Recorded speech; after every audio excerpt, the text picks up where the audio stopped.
안녕하세요. 지혜의 숲을 거니는 시간입니다. 우리는 쉴 틈 없이 돌아가는 세상 속에서 때로는 자신이 하나의 외로운 섬처럼 느껴질 때가 있습니다. 치열한 경쟁 속에서 이겨야만 살아남는다는 생각, 나와 남을 끊임없이 분리하고 비교하는 습관. 이것이 정말 세상의 본 모습일까요? 오늘 우리가 함께 나눌 이야기가 여러분의 마음에 작은 평화의 씨앗을 심어주길 바랍니다. 이야기가 마음에 와닿으신다면 구독을 통해 지혜를 나누는 여정에 동참해 주시고 공유를 통해 주변 분들에게도 이 평온함을 선물해 주세요. 여러분의 선한 마음이 더 널리 퍼져나가길 기원합니다. 자, 이제 편안한 마음으로 오늘의 이야기에 귀 기울여 보겠습니다. 오래전 부처님께서는 이 세상의 참모습, 즉 진리를 연기라는 한 단어로 설명하셨습니다. 이것이 있으므로 저것이 있고 이것이 사라지면 저것 또한 사라진다. 이 가르침은 세상의 모든 존재가 서로 분리된 개체가 아니라 마치 거대한 그물망의 코처럼 서로 촘촘하게 연결되어 있음을 의미합니다. 나와 당신, 인간과 자연, 그 어느 것 하나 독립적으로 존재할 수 없다는 깊은 통찰입니다. 하지만 우리는 오랫동안 이 사실을 잊고 살아왔습니다. 마치 한 바구니 안에 담긴 각각의 과일처럼 우리 각자가 별개의 존재라고 생각해왔습니다. 그러다 보니 타인은 경쟁의 대상이 되고 자연은 정복해야 할 자원으로 여겨졌습니다. 나의 승리와 나의 이익이 가장 중요한 가치관이 되어버린 것입니다. 그러나 부처님의 가르침은 우리에게 다른 길을 제시합니다. 모든 것이 연결되어 있기에 서로의 다름을 인정하고 존중할 때 비로소 진정한 조화가 이루어지며 그 조화 속에서 평화가 깃든다고 말입니다. 이 깨달음은 수천 년 전의 낡은 가르침이 아닙니다. 오히려 분열과 갈등으로 신음하는 오늘날의 우리에게 가장 절실한 치유의 열쇠가 될 수 있습니다. 붓다의 가르침은 단순히 내 마음의 평화를 얻는 데서 그치지 않습니다. 우리가 발딛고 사는 이 세계 전체를 평화롭게 만드는 위대한 지침이 됩니다. 세상의 수많은 난제를 해결하기 위해서는 먼저 우리 각자가 마음의 평정심을 되찾아야 합니다. 고요하고 맑은 마음에서 비로소 문제의 본질을 꿰뚫어보고 평화로운 해결책을 찾을 수 있기 때문입니다. 오늘 우리는 명상을 통해 이 깊은 지혜를 직접 체험해보고자 합니다. 명상을 하다 보면 우리는 예상치 못한 내면의 저항과 마주하게 됩니다. 한 수행자는 이런 질문을 던졌습니다. 명상 중에 숨에 집중하며 평화로운 순간을 몇 번 경험했습니다. 하지만 그럴 때마다 마치 내 마음이 평화를 거부하는 것처럼 알 수 없는 두려움이 밀려와 그 상태를 깨뜨려 버립니다. 왜 이런 저항이 일어나는 걸까요? 매우 중요한 질문입니다. 세상의 모든 변화는 결코 직선으로 일어나지 않습니다. 봄의 기온이 오를 때도 꽃샘추위가 있듯 주식 그래프가 오르내림을 반복하듯 우리의 마음 또한 지그재그로 수많은 오르내림을 반복하며 변화합니다. 이것이 자연의 이치입니다. 우리는 태어나서 지금까지 수많은 경험을 했습니다. 내가 직접 겪은 일, 부모님으로부터 의식적 혹은 무의식적으로 물려받은 것, 학교와 사회로부터 배운 간접 경험들. 이 모든 것들은 그냥 사라지지 않고 우리 마음 깊은 곳, 혹은 뇌세포 하나하나에 차곡차곡 저장되어 있습니다. 이것이 우리의 고정관념, 습관, 때로는 깊은 상처인 트라우마를 형성합니다. 불교에서는 이를 업식 또는 까르마라고 부릅니다. 이 업식은 외부 자극과 만날 때 자동으로 반응을 일으킵니다. 눈으로 무언가를 보고 귀로 소리를 들을 때 우리는 각자의 업식에 따라 즉각적으로 좋거나 싫은 느낌을 받게 됩니다. 같은 것을 보고 들어도 사람마다 반응이 다른 이유가 바로 여기에 있습니다. 이 느낌은 곧 감정으로 이어지고 갖고 싶다 또는 피하고 싶다는 욕망을 일으켜 말과 행동으로 표출됩니다. 그리고 그 행동은 다시 새로운 습관, 새로운 업식을 만들어냅니다. 우리가 명상을 통해 하려는 것은 바로 이 부정적인 자동 반응의 고리를 끊고 긍정적인 마음의 습관을 기르는 것입니다. 그러니 수십 년간 굳어진 나의 옛 습관, 나의 업식이 변화에 저항하는 것은 너무나도 당연한 일입니다. 이는 마치 물리학의 관성의 법칙과도 같습니다. 움직이는 물체는 계속 움직이려 하고 멈춰있는 물체는 계속 멈춰있으려 하듯 우리의 마음도 익숙한 상태를 유지하려 합니다. 이러한 저항을 이겨내고 변화를 만들기 위해서는 꾸준한 힘을 가하는 수밖에 없습니다. 명상을 할 때 집중이 잘 되다가도 금세 흐트러지고 평화롭다가도 불안이 찾아오는 것은 실패나 후퇴가 아닙니다. 그것은 다음 단계로 나아가고 있다는 명백한 신호입니다. 마치 계단을 오르는 것과 같습니다. 집중이 안 되고 어려움을 겪을 때는 가파른 계단을 한 칸 한 칸 오르는 중이며 잠시 평화롭고 집중이 잘 될 때는 계단 중간의 평평한 층계참에서 잠시 숨을 고르는 것과 같습니다. 결코 내려가는 것이 아니라 다음 계단을 오르기 위한 과정일 뿐입니다. 이 과정은 양파 껍질을 까는 것과도 비유할 수 있습니다. 한 겹의 힘든 껍질을 벗겨내면 잠시 매끄러운 속살이 드러나지만 이내 또 다른 껍질이 나타납니다. 수많은 장애와 잠시의 평온함이 반복되면서 우리는 자신도 모르는 사이에 마음의 중심을 향해 점점 더 깊이 나아가게 됩니다. 그러니 잘 된다, 안 된다는 생각에 얽매이지 마십시오. 그저 묵묵히 꾸준히 해나가는 것이 중요합니다. 문득 뒤를 돌아보면 출발점에서 아주 멀리 와 있는 자신을 발견하게 될 것입니다. 다만 한 가지 경계해야 할 것이 있습니다. 명상 중 찾아오는 그 잠시의 편안함에 취해서는 안 됩니다. 그 편안함을 즐기고 추구하게 되면 우리는 더 깊은 성장을 멈추게 됩니다. 이내 그 편안함이 사라지면 이 방법은 틀렸나 보다 하고 다른 명상법, 다른 스승을 찾아 헤매게 됩니다. 이것은 명상 쇼핑 또는 영적 중독에 빠지는 위험한 길입니다. 물론 바른 가르침을 주는 스승을 만나는 것은 중요하지만 결국 그 길을 걷는 것은 자기 자신의 몫입니다. 눈앞에 나타나는 어려움은 물러나는 것이 아니라 내가 잘 나아가고 있구나 하는 증거임을 믿고 계속 정진하시기 바랍니다. 또 다른 어려움은 몸에서 찾아옵니다. 명상 중 허리를 꼿꼿이 펴고 앉아있기가 너무 힘듭니다. 엉덩이와 다리의 통증 때문에 자꾸만 집중이 흐트러집니다. 몸과 마음은 분리할 수 없는 하나입니다. 그래서 명상을 위해서는 기본적인 신체적 건강이 중요합니다. 우리는 보통 누워있을 때 몸이 가장 편안하다고 느낍니다. 하지만 누운 자세는 마음을 이완시키지만 정신 또한 흐릿하게 만들어 잠이 오거나 멍해지기 쉽습니다. 반대로 서 있으면 정신은 맑아지지만 마음 한구석에 불안감이 자리 잡기 쉽습니다. 그래서 전 세계 대부분의 명상 전통에서 앉는 자세, 즉 좌선을 기본으로 삼는 것입니다. 좌선은 몸의 이완과 정신의 각성 사이에서 가장 이상적인 균형을 찾아주는 자세이기 때문입니다. 물론 우리는 평생 의자 생활에 익숙해져 왔기에 바닥에 앉는 자세는 다리와 허리에 큰 저항, 즉 통증을 유발합니다. 이 또한 마음의 저항과 마찬가지로 익숙하지 않은 것에 대한 몸의 자연스러운 반응입니다. 대부분의 사람들이 육체적 저항을 이기지 못하고 명상을 포기합니다. 하지만 건강에 특별한 문제가 없다면 이 통증은 시간이 지나면서 반드시 잦아들게 되어 있습니다. 처음에 어려움을 이겨내고 바른 자세를 유지하는 습관을 들이는 것이 장기적으로는 가장 효과적으로 명상에 드는 길입니다.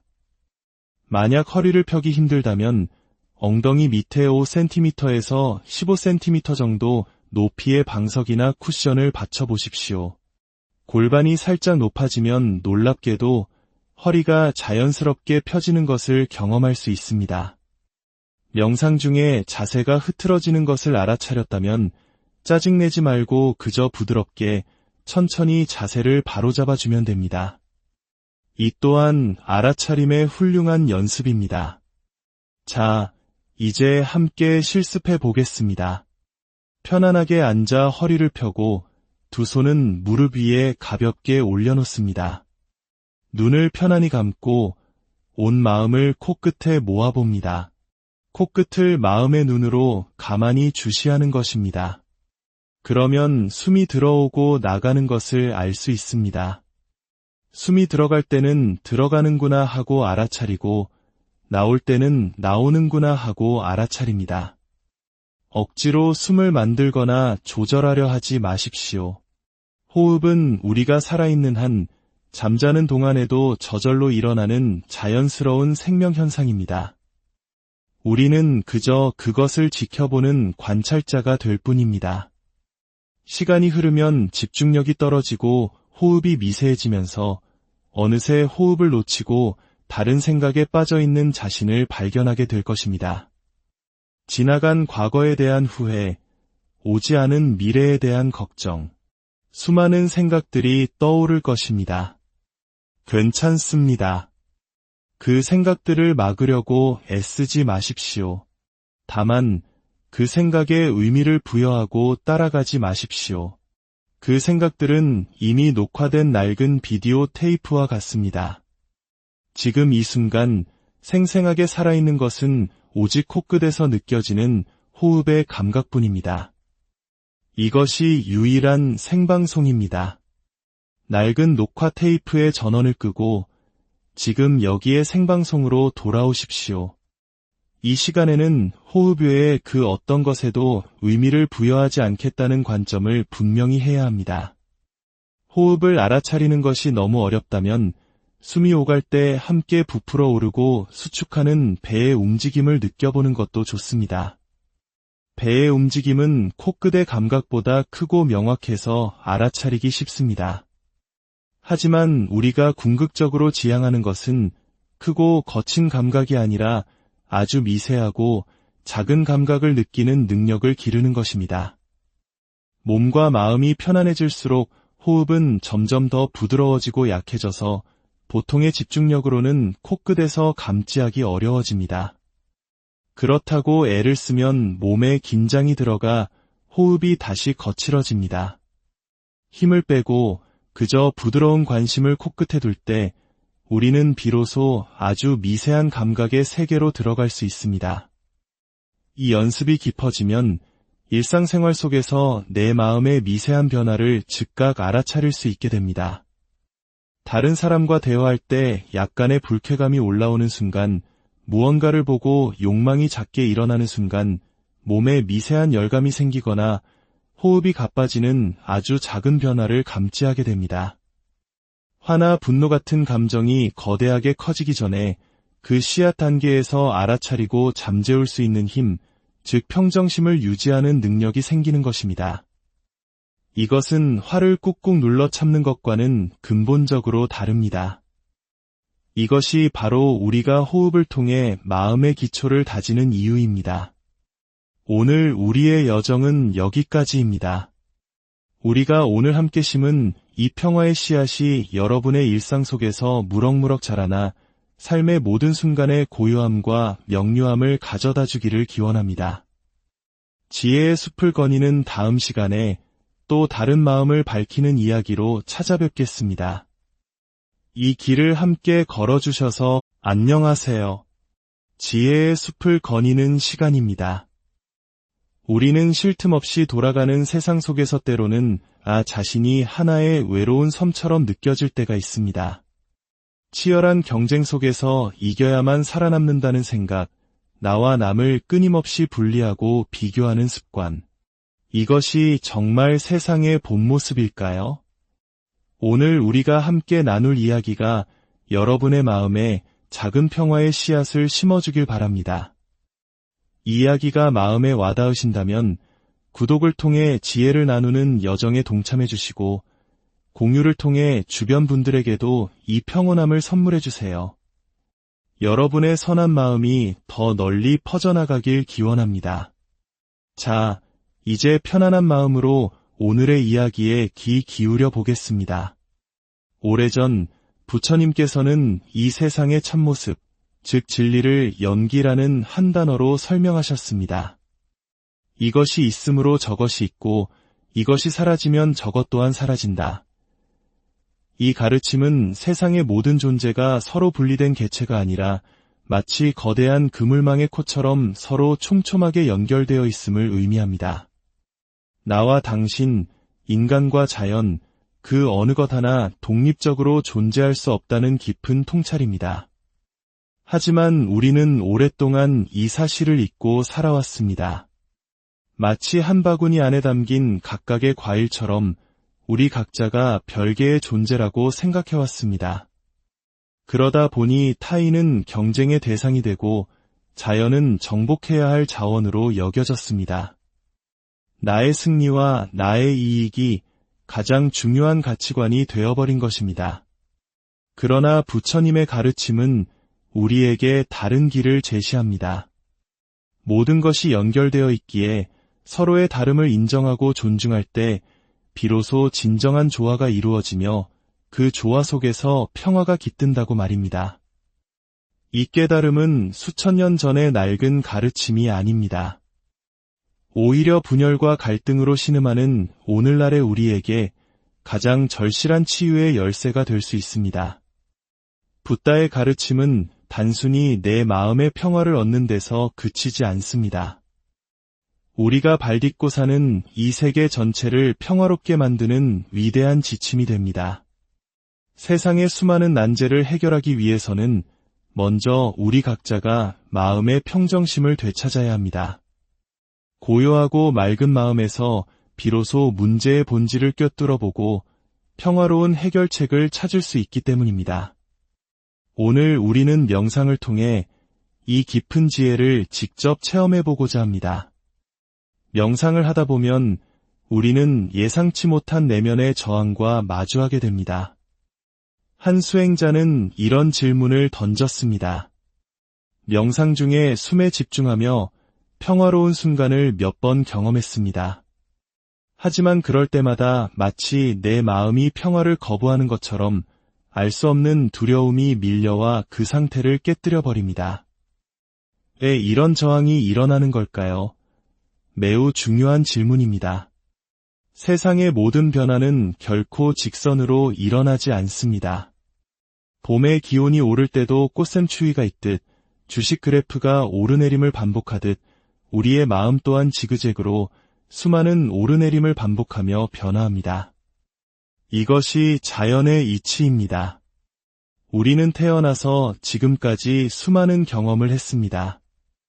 내가 직접 겪은 일, 부모님으로부터 의식적 혹은 무의식적으로 물려받은 것, 학교와 사회로부터 배운 간접 경험들.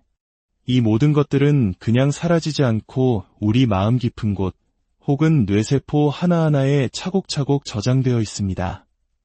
이것이 우리의 고정관념, 습관, 때로는 깊은 상처인 트라우마를 형성합니다. 불교에서는 이를 업식 또는 까르마라고 부릅니다. 이 업식은 외부 자극과 만날 때 자동으로 반응을 일으킵니다. 눈으로 무언가를 보고 귀로 소리를 들을 때 우리는 각자의 업식에 따라 즉각적으로 좋거나 싫은 느낌을 받게 됩니다. 같은 것을 보고 들어도 사람마다 반응이 다른 이유가 바로 여기에 있습니다. 이 느낌은 곧 감정으로 이어지고 갖고 싶다 또는 피하고 싶다는 욕망을 일으켜 말과 행동으로 표출됩니다. 그리고 그 행동은 다시 새로운 습관, 새로운 업식을 만들어냅니다. 우리가 명상을 통해 하려는 것은 바로 이 부정적인 자동 반응의 고리를 끊고 긍정적인 마음의 습관을 기르는 것입니다. 그러니 수십 년간 굳어진 나의 옛 습관, 나의 업식이 변화에 저항하는 것은 너무나도 당연한 일입니다. 이는 마치 물리학의 관성의 법칙과도 같습니다. 움직이는 물체는 계속 움직이려 하고 멈춰있는 물체는 계속 멈춰 있으려 하듯 우리의 마음도 익숙한 상태를 유지하려 합니다. 이러한 저항을 이겨내고 변화를 만들기 위해서는 꾸준한 힘을 가하는 수밖에 없습니다. 명상을 할 때 집중이 잘 되다가도 금세 흐트러지고 평화롭다가도 불안이 찾아오는 것은 실패나 후퇴가 아닙니다. 그것은 다음 단계로 나아가고 있다는 명백한 신호입니다. 마치 계단을 오르는 것과 같습니다.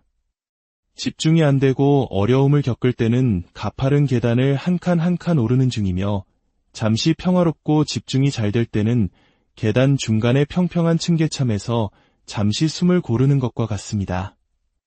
결코 내려가는 것이 아니라 다음 계단을 오르기 위한 과정일 뿐입니다. 이 과정은 양파 껍질을 까는 것과도 비유할 수 있습니다. 한 겹의 힘든 껍질을 벗겨내면 잠시 매끄러운 속살이 드러나지만 이내 또 다른 껍질이 나타납니다. 수많은 장애와 잠시의 평온함이 반복되면서 우리는 자신도 모르는 사이에 마음의 중심을 향해 점점 더 깊이 나아가게 됩니다. 그러니 잘 된다, 안 된다는 생각에 얽매이지 마십시오.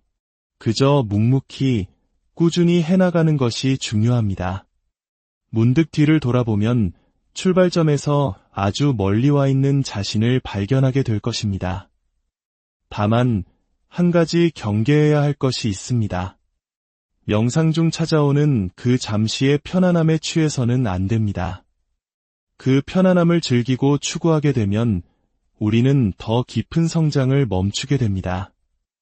이내 그 편안함이 사라지면 이 방법은 틀렸나 보다 하고 다른 명상법, 다른 스승을 찾아 헤매게 됩니다. 이것은 명상 쇼핑 또는 영적 중독에 빠지는 위험한 길입니다. 물론 바른 가르침을 주는 스승을 만나는 것은 중요하지만 결국 그 길을 걷는 것은 자기 자신의 몫입니다. 눈앞에 나타나는 어려움은 물러나는 것이 아니라 내가 잘 나아가고 있구나 하는 증거임을 믿고 계속 정진하시기 바랍니다. 또 다른 어려움은 몸에서 찾아옵니다. 명상 중 허리를 꼿꼿이 펴고 앉아있기가 너무 힘듭니다. 엉덩이와 다리의 통증 때문에 자꾸만 집중이 흐트러집니다. 몸과 마음은 분리할 수 없는 하나입니다. 그래서 명상을 위해서는 기본적인 신체적 건강이 중요합니다. 우리는 보통 누워있을 때 몸이 가장 편안하다고 느낍니다. 하지만 누운 자세는 마음을 이완시키지만 정신 또한 흐릿하게 만들어 잠이 오거나 멍해지기 쉽습니다. 반대로 서 있으면 정신은 맑아지지만 마음 한구석에 불안감이 자리 잡기 쉽습니다. 그래서 전 세계 대부분의 명상 전통에서 앉는 자세, 즉 좌선을 기본으로 삼는 것입니다. 좌선은 몸의 이완과 정신의 각성 사이에서 가장 이상적인 균형을 찾아주는 자세이기 때문입니다. 물론 우리는 평생 의자 생활에 익숙해져 왔기에 바닥에 앉는 자세는 다리와 허리에 큰 저항, 즉 통증을 유발합니다. 이 또한 마음의 저항과 마찬가지로 익숙하지 않은 것에 대한 몸의 자연스러운 반응입니다. 대부분의 사람들이 육체적 저항을 이기지 못하고 명상을 포기합니다. 하지만 건강에 특별한 문제가 없다면 이 통증은 시간이 지나면서 반드시 잦아들게 되어 있습니다. 처음에 어려움을 이겨내고 바른 자세를 유지하는 습관을 들이는 것이 장기적으로는 가장 효과적으로 명상에 드는 길입니다. 만약 허리를 펴기 힘들다면 엉덩이 밑에 5cm에서 15cm 정도 높이의 방석이나 쿠션을 받쳐보십시오. 골반이 살짝 높아지면 놀랍게도 허리가 자연스럽게 펴지는 것을 경험할 수 있습니다. 명상 중에 자세가 흐트러지는 것을 알아차렸다면 짜증내지 말고 그저 부드럽게 천천히 자세를 바로잡아주면 됩니다. 이 또한 알아차림의 훌륭한 연습입니다. 자, 이제 함께 실습해 보겠습니다. 편안하게 앉아 허리를 펴고 두 손은 무릎 위에 가볍게 올려놓습니다. 눈을 편안히 감고 온 마음을 코끝에 모아봅니다. 코끝을 마음의 눈으로 가만히 주시하는 것입니다. 그러면 숨이 들어오고 나가는 것을 알 수 있습니다. 숨이 들어갈 때는 들어가는구나 하고 알아차리고 나올 때는 나오는구나 하고 알아차립니다. 억지로 숨을 만들거나 조절하려 하지 마십시오. 호흡은 우리가 살아있는 한 잠자는 동안에도 저절로 일어나는 자연스러운 생명현상입니다. 우리는 그저 그것을 지켜보는 관찰자가 될 뿐입니다. 시간이 흐르면 집중력이 떨어지고 호흡이 미세해지면서 어느새 호흡을 놓치고 다른 생각에 빠져있는 자신을 발견하게 될 것입니다. 지나간 과거에 대한 후회, 오지 않은 미래에 대한 걱정, 수많은 생각들이 떠오를 것입니다. 괜찮습니다. 그 생각들을 막으려고 애쓰지 마십시오. 다만 그 생각에 의미를 부여하고 따라가지 마십시오. 그 생각들은 이미 녹화된 낡은 비디오 테이프와 같습니다. 지금 이 순간 생생하게 살아있는 것은 오직 코끝에서 느껴지는 호흡의 감각뿐입니다. 이것이 유일한 생방송입니다. 낡은 녹화 테이프의 전원을 끄고 지금 여기에 생방송으로 돌아오십시오. 이 시간에는 호흡 외에 그 어떤 것에도 의미를 부여하지 않겠다는 관점을 분명히 해야 합니다. 호흡을 알아차리는 것이 너무 어렵다면 숨이 오갈 때 함께 부풀어 오르고 수축하는 배의 움직임을 느껴보는 것도 좋습니다. 배의 움직임은 코끝의 감각보다 크고 명확해서 알아차리기 쉽습니다. 하지만 우리가 궁극적으로 지향하는 것은 크고 거친 감각이 아니라 아주 미세하고 작은 감각을 느끼는 능력을 기르는 것입니다. 몸과 마음이 편안해질수록 호흡은 점점 더 부드러워지고 약해져서 보통의 집중력으로는 코끝에서 감지하기 어려워집니다. 그렇다고 애를 쓰면 몸에 긴장이 들어가 호흡이 다시 거칠어집니다. 힘을 빼고 그저 부드러운 관심을 코끝에 둘 때 우리는 비로소 아주 미세한 감각의 세계로 들어갈 수 있습니다. 이 연습이 깊어지면 일상생활 속에서 내 마음의 미세한 변화를 즉각 알아차릴 수 있게 됩니다. 다른 사람과 대화할 때 약간의 불쾌감이 올라오는 순간, 무언가를 보고 욕망이 작게 일어나는 순간 몸에 미세한 열감이 생기거나 호흡이 가빠지는 아주 작은 변화를 감지하게 됩니다. 화나 분노 같은 감정이 거대하게 커지기 전에 그 씨앗 단계에서 알아차리고 잠재울 수 있는 힘, 즉 평정심을 유지하는 능력이 생기는 것입니다. 이것은 화를 꾹꾹 눌러 참는 것과는 근본적으로 다릅니다. 이것이 바로 우리가 호흡을 통해 마음의 기초를 다지는 이유입니다. 오늘 우리의 여정은 여기까지입니다. 우리가 오늘 함께 심은 이 평화의 씨앗이 여러분의 일상 속에서 무럭무럭 자라나 삶의 모든 순간의 고요함과 명료함을 가져다 주기를 기원합니다. 지혜의 숲을 거니는 다음 시간에 또 다른 마음을 밝히는 이야기로 찾아뵙겠습니다. 이 길을 함께 걸어주셔서 안녕하세요. 지혜의 숲을 거니는 시간입니다. 우리는 쉴 틈 없이 돌아가는 세상 속에서 때로는 자신이 하나의 외로운 섬처럼 느껴질 때가 있습니다. 치열한 경쟁 속에서 이겨야만 살아남는다는 생각, 나와 남을 끊임없이 분리하고 비교하는 습관. 이것이 정말 세상의 본 모습일까요? 오늘 우리가 함께 나눌 이야기가 여러분의 마음에 작은 평화의 씨앗을 심어주길 바랍니다. 이야기가 마음에 와닿으신다면 구독을 통해 지혜를 나누는 여정에 동참해 주시고 공유를 통해 주변 분들에게도 이 평온함을 선물해 주세요. 여러분의 선한 마음이 더 널리 퍼져나가길 기원합니다. 자, 이제 편안한 마음으로 오늘의 이야기에 귀 기울여 보겠습니다. 오래전 부처님께서는 이 세상의 참모습, 즉 진리를 연기라는 한 단어로 설명하셨습니다. 이것이 있으므로 저것이 있고 이것이 사라지면 저것 또한 사라진다. 이 가르침은 세상의 모든 존재가 서로 분리된 개체가 아니라 마치 거대한 그물망의 코처럼 서로 촘촘하게 연결되어 있음을 의미합니다. 나와 당신, 인간과 자연, 그 어느 것 하나 독립적으로 존재할 수 없다는 깊은 통찰입니다. 하지만 우리는 오랫동안 이 사실을 잊고 살아왔습니다. 마치 한 바구니 안에 담긴 각각의 과일처럼 우리 각자가 별개의 존재라고 생각해왔습니다. 그러다 보니 타인은 경쟁의 대상이 되고 자연은 정복해야 할 자원으로 여겨졌습니다. 나의 승리와 나의 이익이 가장 중요한 가치관이 되어버린 것입니다. 그러나 부처님의 가르침은 우리에게 다른 길을 제시합니다.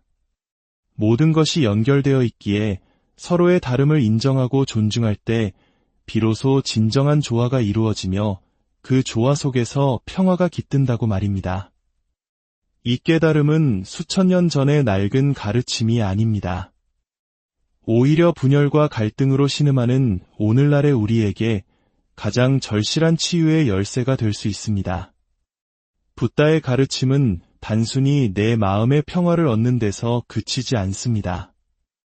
우리가 발딛고 사는 이 세계 전체를 평화롭게 만드는 위대한 지침이 됩니다. 세상의 수많은 난제를 해결하기 위해서는 먼저 우리 각자가 마음의 평정심을 되찾아야 합니다. 고요하고 맑은 마음에서 비로소 문제의 본질을 꿰뚫어보고 평화로운 해결책을 찾을 수 있기 때문입니다. 오늘 우리는 명상을 통해 이 깊은 지혜를 직접 체험해보고자 합니다. 명상을 하다 보면 우리는 예상치 못한 내면의 저항과 마주하게 됩니다.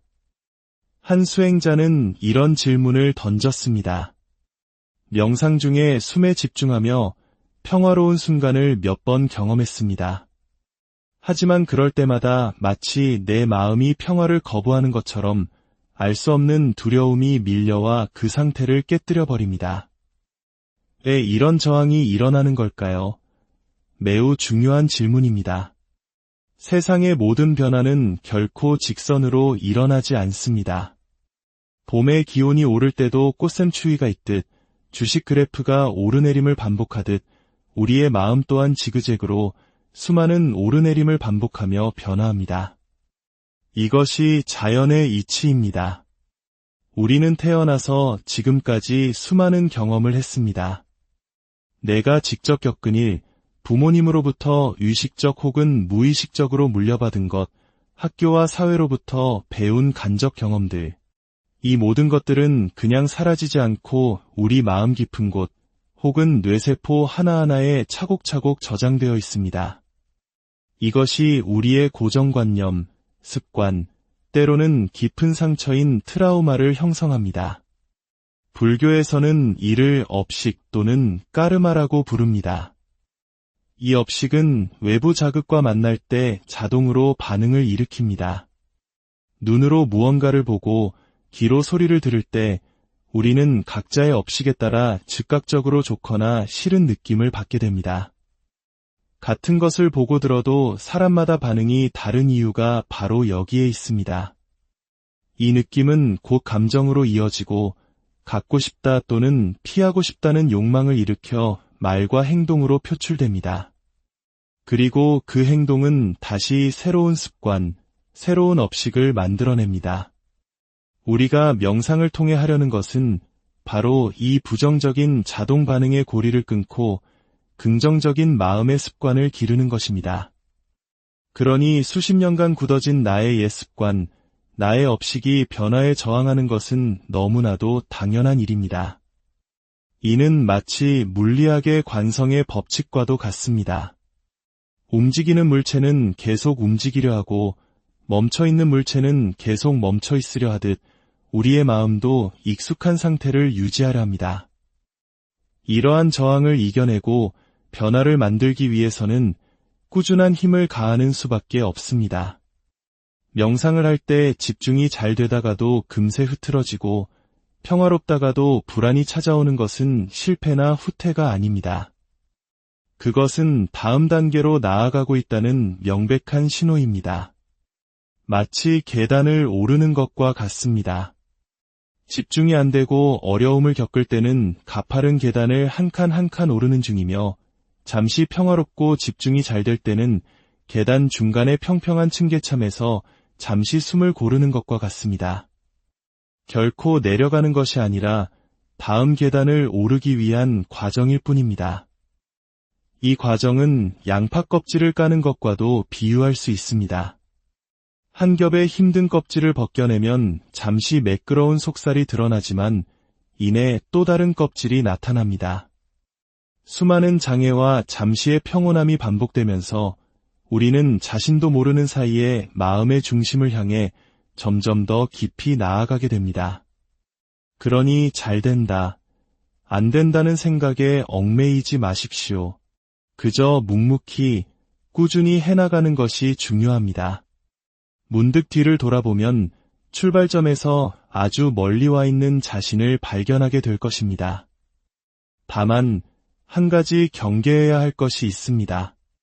명상 중 찾아오는 그 잠시의 편안함에 취해서는 안 됩니다.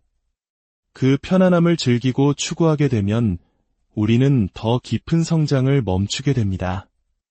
이내 그 편안함이 사라지면 이 방법은 틀렸나 보다 하고 다른 명상법, 다른 스승을 찾아 헤매게 됩니다. 이것은 명상 쇼핑 또는 영적 중독에 빠지는 위험한 길입니다.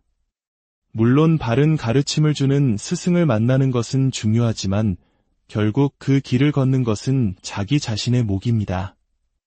눈앞에 나타나는 어려움은 물러나는 것이 아니라 내가 잘 나아가고 있구나 하는 증거임을 믿고 계속 정진하시기 바랍니다. 또 다른 어려움은 몸에서 찾아옵니다. 명상 중 허리를 꼿꼿이 펴고 앉아있기가 너무 힘듭니다. 엉덩이와 다리의 통증 때문에 자꾸만 집중이 흐트러집니다. 몸과 마음은 분리할 수 없는 하나입니다. 그래서 명상을 위해서는 기본적인 신체적 건강이 중요합니다. 우리는 보통 누워있을 때 몸이 가장 편안하다고 느낍니다. 하지만 누운 자세는 마음을 이완시키지만 정신 또한 흐릿하게 만들어 잠이 오거나 멍해지기 쉽습니다. 반대로 서 있으면 정신은 맑아지지만 마음 한구석에 불안감이 자리 잡기 쉽습니다. 그래서 전 세계 대부분의 명상 전통에서 앉는 자세, 즉 좌선을 기본으로 삼는 것입니다. 좌선은 몸의 이완과 정신의 각성 사이에서 가장 이상적인 균형을 찾아주는 자세이기 때문입니다. 물론 우리는 평생 의자 생활에 익숙해져 왔기에 바닥에 앉는 자세는 다리와 허리에 큰 저항, 즉 통증을 유발합니다. 이 또한 마음의 저항과 마찬가지로 익숙하지 않은 것에 대한 몸의 자연스러운 반응입니다. 대부분의 사람들이 육체적 저항을 이기지 못하고 명상을 포기합니다. 하지만 건강에 특별한 문제가 없다면 이 통증은 시간이 지나면서 반드시 잦아들게 되어 있습니다. 처음에 어려움을 이겨내고 바른 자세를 유지하는 습관을 들이는 것이 장기적으로는 가장 효과적으로 명상에 드는 길입니다. 만약 허리를 펴기 힘들다면 엉덩이 밑에 5cm에서 15cm 정도 높이의 방석이나 쿠션을 받쳐보십시오.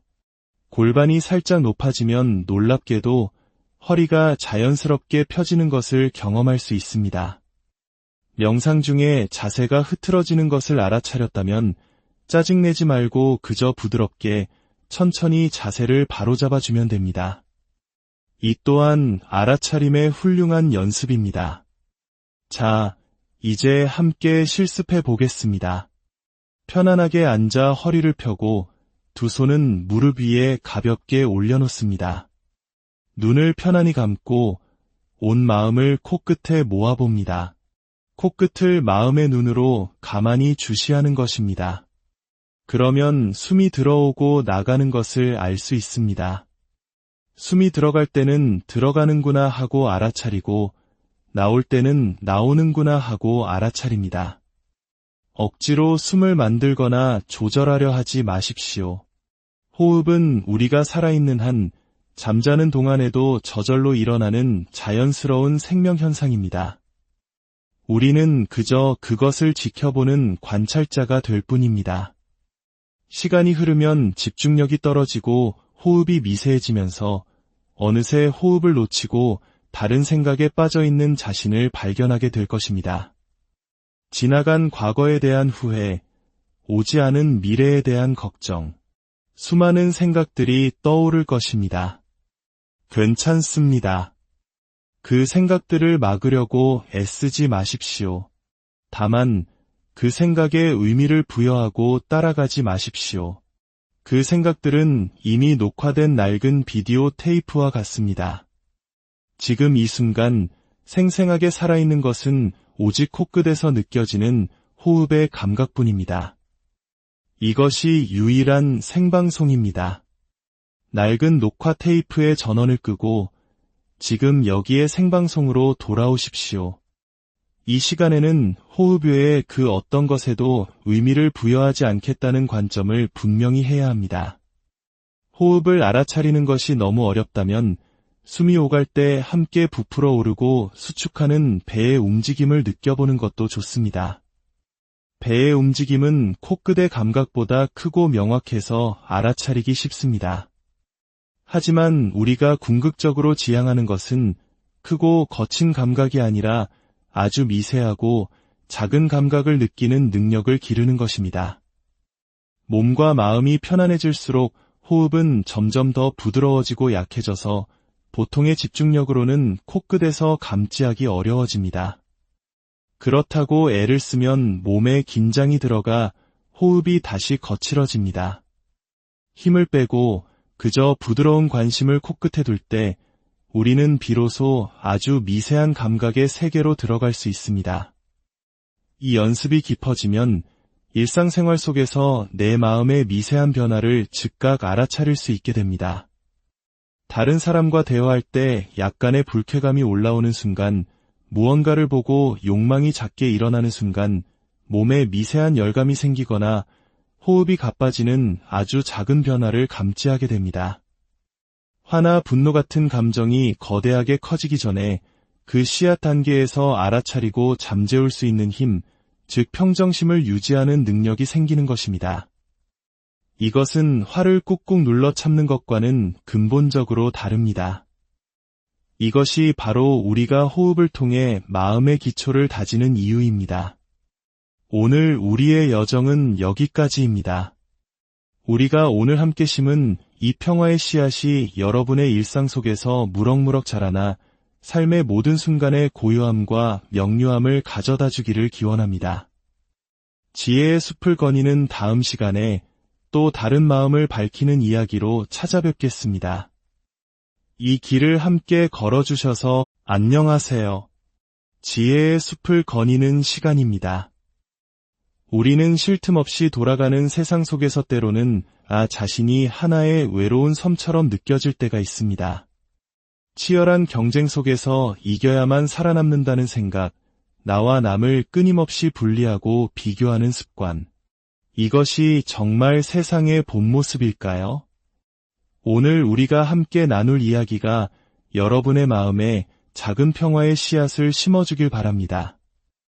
이야기가 마음에 와닿으신다면 구독을 통해 지혜를 나누는 여정에 동참해 주시고 공유를 통해 주변 분들에게도 이 평온함을 선물해 주세요. 여러분의 선한 마음이 더 널리 퍼져나가길 기원합니다. 자, 이제 편안한 마음으로 오늘의 이야기에 귀 기울여 보겠습니다. 오래전 부처님께서는 이 세상의 참모습, 즉 진리를 연기라는 한 단어로 설명하셨습니다. 이것이 있으므로 저것이 있고 이것이 사라지면 저것 또한 사라진다. 이 가르침은 세상의 모든 존재가 서로 분리된 개체가 아니라 마치 거대한 그물망의 코처럼 서로 촘촘하게 연결되어 있음을 의미합니다. 나와 당신, 인간과 자연, 그 어느 것 하나 독립적으로 존재할 수 없다는 깊은 통찰입니다. 하지만 우리는 오랫동안 이 사실을 잊고 살아왔습니다.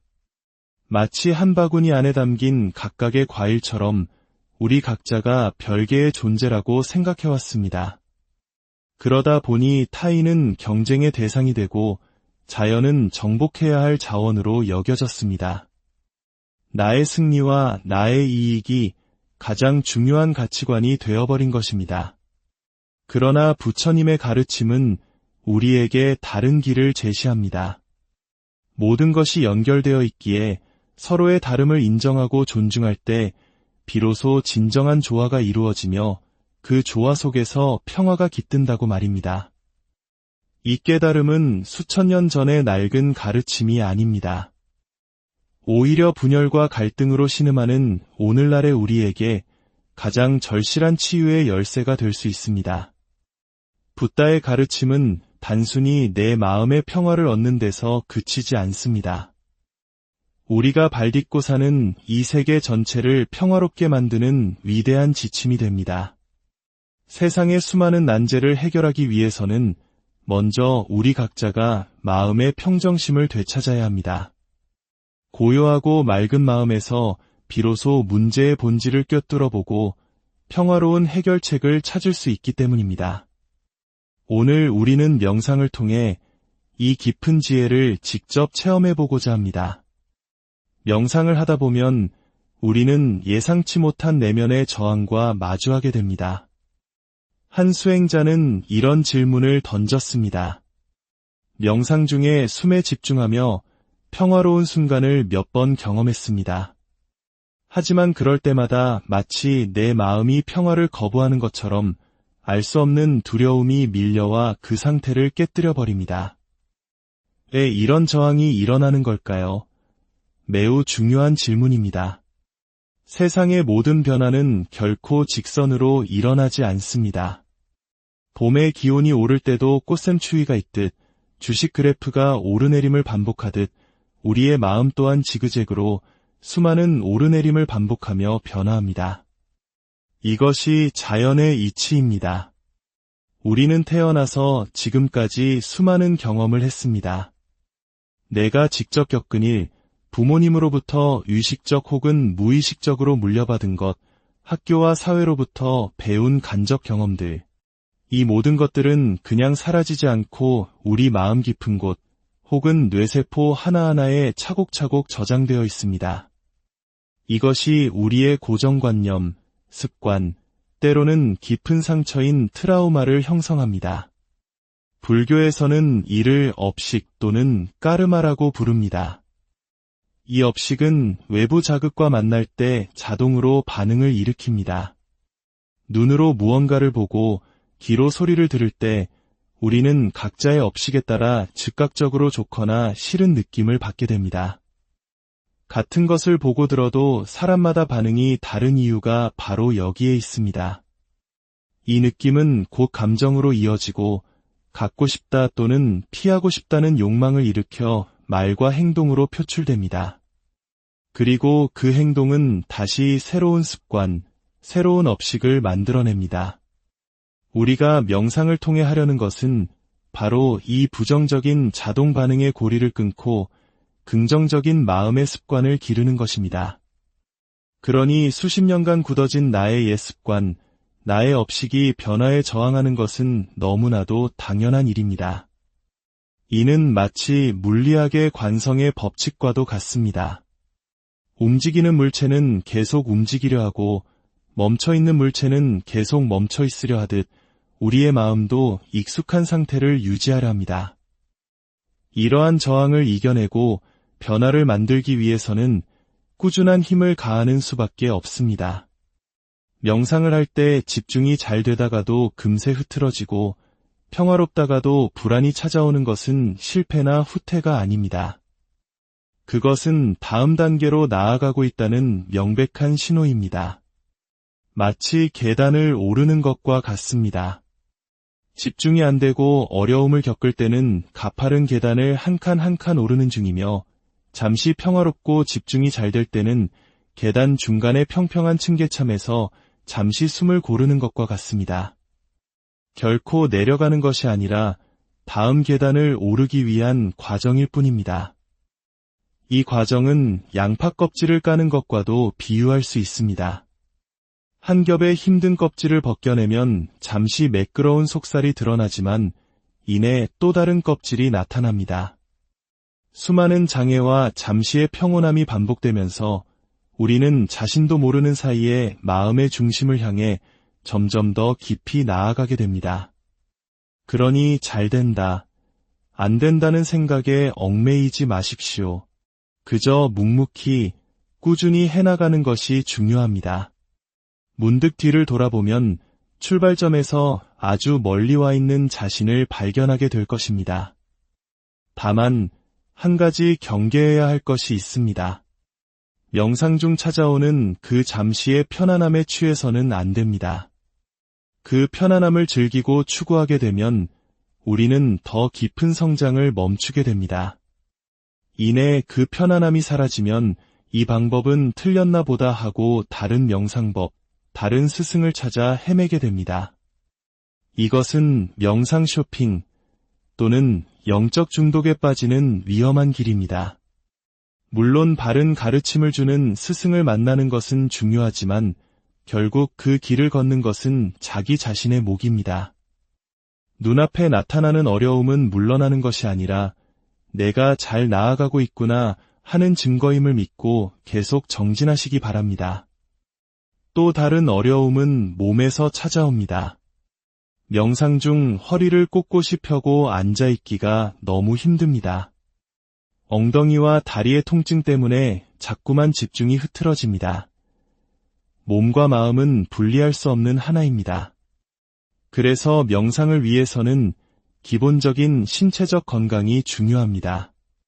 우리는 보통 누워있을 때 몸이 가장 편안하다고 느낍니다. 하지만 누운 자세는 마음을 이완시키지만 정신 또한 흐릿하게 만들어 잠이 오거나 멍해지기 쉽습니다.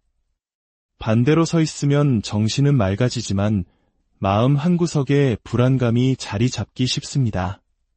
그래서 전 세계 대부분의 명상 전통에서 앉는 자세, 즉 좌선을 기본으로 삼는 것입니다. 좌선은 몸의 이완과 정신의 각성 사이에서 가장 이상적인 균형을 찾아주는 자세이기 때문입니다. 물론 우리는 평생 의자 생활에 익숙해져 왔기에 바닥에 앉는 자세는 다리와 허리에 큰 저항, 즉 통증을 유발합니다. 이 또한 마음의 저항과 마찬가지로 익숙하지 않은 것에 대한 몸의 자연스러운 반응입니다. 대부분의 사람들이 육체적 저항을 이기지 못하고 명상을 포기합니다.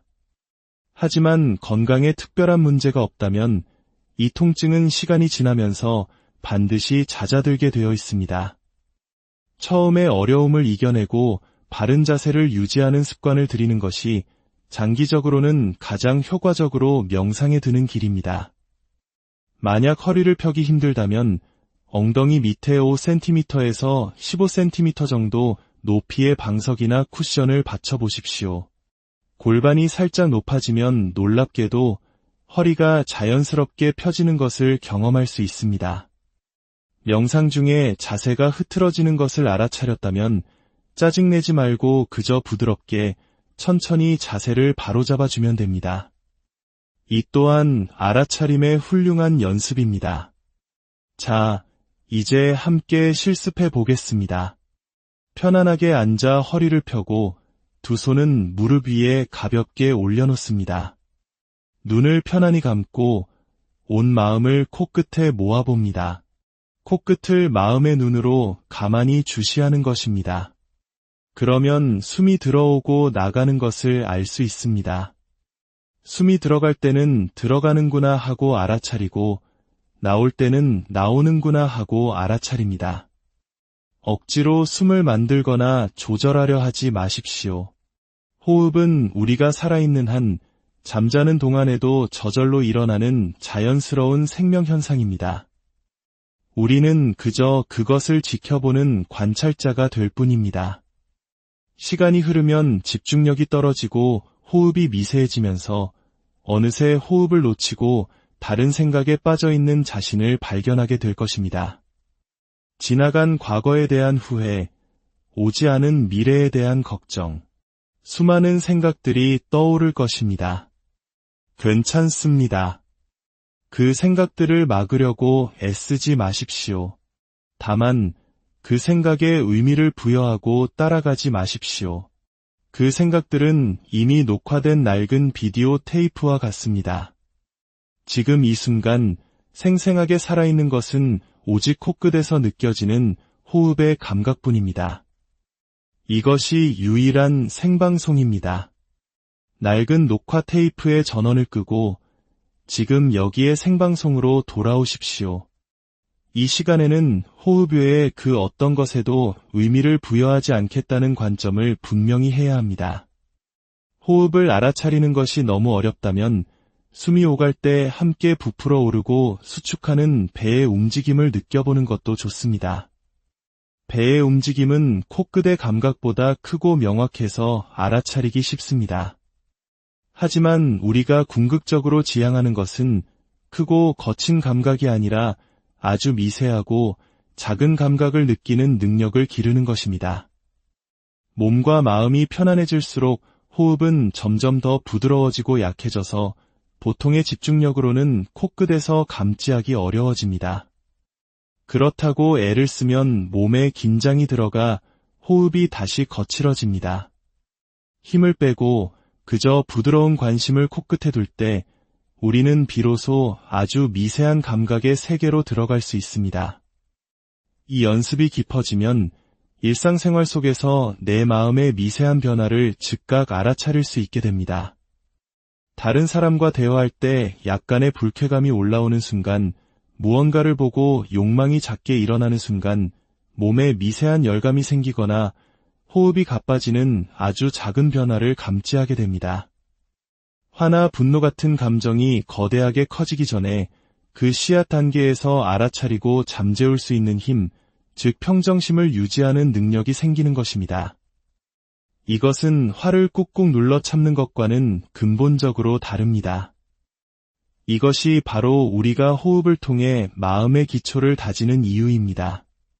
오늘 우리의 여정은 여기까지입니다. 우리가 오늘 함께 심은 이 평화의 씨앗이 여러분의 일상 속에서 무럭무럭 자라나 삶의 모든 순간의 고요함과 명료함을 가져다 주기를 기원합니다. 지혜의 숲을 거니는 다음 시간에 또 다른 마음을 밝히는 이야기로 찾아뵙겠습니다. 이 길을 함께 걸어주셔서 안녕하세요. 지혜의 숲을 거니는 시간입니다. 우리는 쉴 틈 없이 돌아가는 세상 속에서 때로는 자신이 하나의 외로운 섬처럼 느껴질 때가 있습니다. 치열한 경쟁 속에서 이겨야만 살아남는다는 생각, 나와 남을 끊임없이 분리하고 비교하는 습관. 이것이 정말 세상의 본 모습일까요? 오늘 우리가 함께 나눌 이야기가 여러분의 마음에 작은 평화의 씨앗을 심어주길 바랍니다. 이야기가 마음에 와닿으신다면 구독을 통해 지혜를 나누는 여정에 동참해 주시고 공유를 통해 주변 분들에게도 이 평온함을 선물해 주세요. 여러분의 선한 마음이 더 널리 퍼져나가길 기원합니다. 자, 이제 편안한 마음으로 오늘의 이야기에 귀 기울여 보겠습니다. 오래전 부처님께서는 이 세상의 참모습, 즉 진리를 연기라는 한 단어로 설명하셨습니다. 이것이 있으므로 저것이 있고 이것이 사라지면 저것 또한 사라진다. 이 가르침은 세상의 모든 존재가 서로 분리된 개체가 아니라 마치 거대한 그물망의 코처럼 서로 촘촘하게 연결되어 있음을 의미합니다. 나와 당신, 인간과 자연, 그 어느 것 하나 독립적으로 존재할 수 없다는 깊은 통찰입니다. 하지만 우리는 오랫동안 이 사실을 잊고 살아왔습니다. 마치 한 바구니 안에 담긴 각각의 과일처럼 우리 각자가 별개의 존재라고 생각해왔습니다. 그러다 보니 타인은 경쟁의 대상이 되고 자연은 정복해야 할 자원으로 여겨졌습니다. 나의 승리와 나의 이익이 가장 중요한 가치관이 되어버린 것입니다. 그러나 부처님의 가르침은 우리에게 다른 길을 제시합니다. 모든 것이 연결되어 있기에 서로의 다름을 인정하고 존중할 때 비로소 진정한 조화가 이루어지며 그 조화 속에서 평화가 깃든다고 말입니다. 이 깨달음은 수천 년 전의 낡은 가르침이 아닙니다. 오히려 분열과 갈등으로 신음하는